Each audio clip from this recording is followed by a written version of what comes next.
versobben. Ton Karussell sagt die Plattitschen ja oft ein so Malmüll. Das war bloß so nebenbei. Man mi geprän, die letzte Nieste der Karussellbetriebe stund eins, also oft noch 4 Abend, ob der ole Nieste der Stadtbrüch und keck bei den Entworder.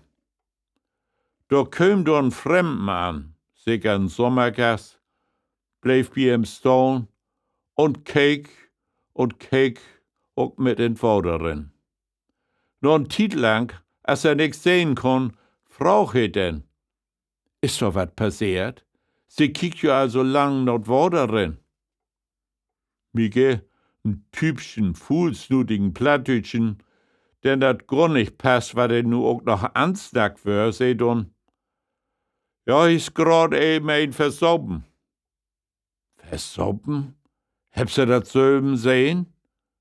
Ja, mit meinen eigenen Augen. Konn er denn nicht schwimmen oder konn sie ihm dann gar nicht helfen? Nee, die wär absolut nicht mehr zu reden.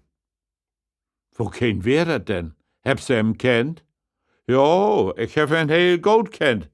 He wär mi fix vertrut. Ja, dann sagt sie mir doch bloß, wo kein wär dat denn? Na, da wär min Prim.